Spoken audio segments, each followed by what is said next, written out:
Cordial saludo, señora tutora Viviana Rosero, tutora de la asignatura Cálculo Diferencial, grupo 764. Mi nombre es Omar Fernando Cabrera Ávila, estudiante de Zootecnia, y vamos a realizar la sustentación de la tarea número 3, derivada respecto a los ejercicios de aplicación. Entonces tenemos que el crecimiento de una palma de aceite está determinado por la expresión h de t igual a 100 más 8t a la 2 más 9t en años. El ejercicio nos indica que debemos de encontrar la razón de crecimiento de la palma a los 4 años de haber sido plantada.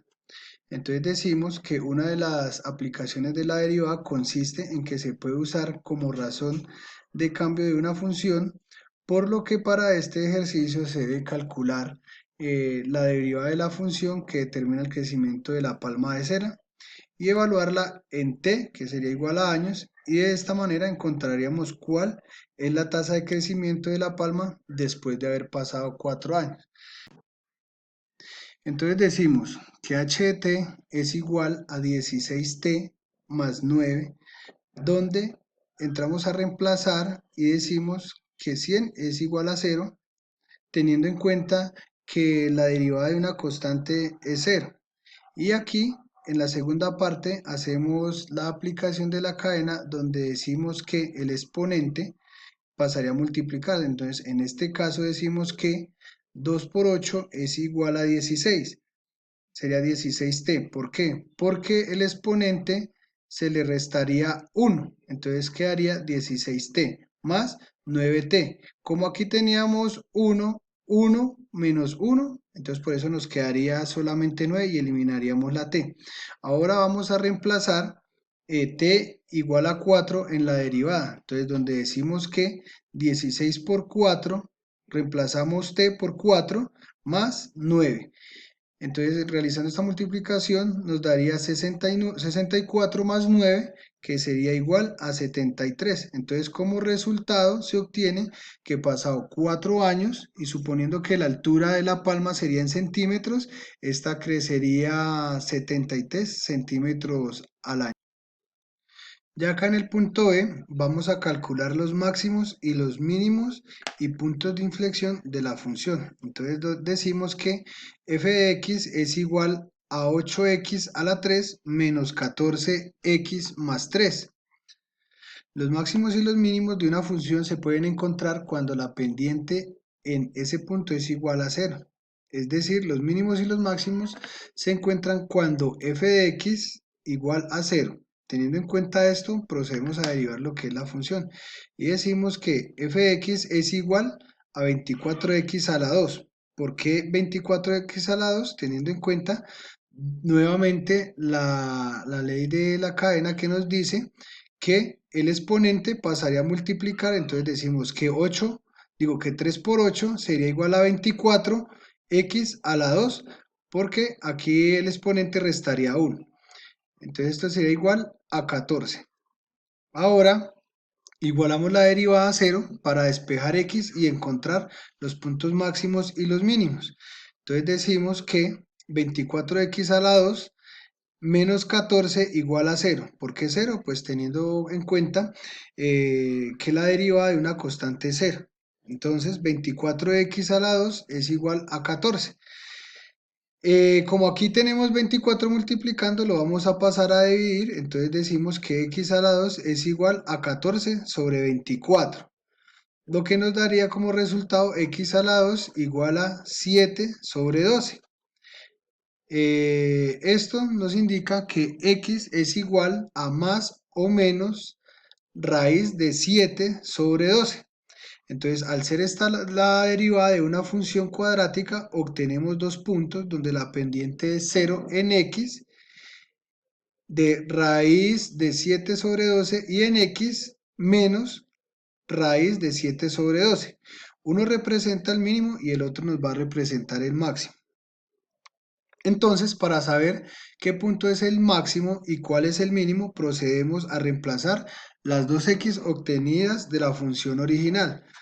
Entonces decimos que la función original fue la que nos dieron aquí al principio, donde la vamos a reemplazar. Entonces en ese orden de ideas decimos que f raíz de 7 sobre 12 igual a 8 raíz de 7 sobre 12 a la 3 menos 14 de raíz de 7 sobre 12 más 3. Esto nos daría raíz de 7 sobre 12 igual a x a menos 4.3 y f menos raíz de 7 sobre 12 igual a 8 menos raíz de 7 sobre 12 a la 3 menos 14 menos raíz de 7 sobre 12 más 3. Esto nos daría como resultado menos raíz de 7 sobre 12 igual a 10.13. Al ser mayor se concluye que el máximo es el punto donde menos raíz de 7 sobre 12 en X y 10.3 en Y, mientras que el mínimo es el punto de raíz de 7 sobre 12 en X menos 4.13 en el eje Y. Ahora vamos a encontrar el punto de inflexión. Entonces decimos que el punto de inflexión se encuentra cuando la segunda derivada de la función se hace cero, es decir, cuando f de x es igual a cero. Teniendo en cuenta, procedemos a calcular la segunda derivada de esta función.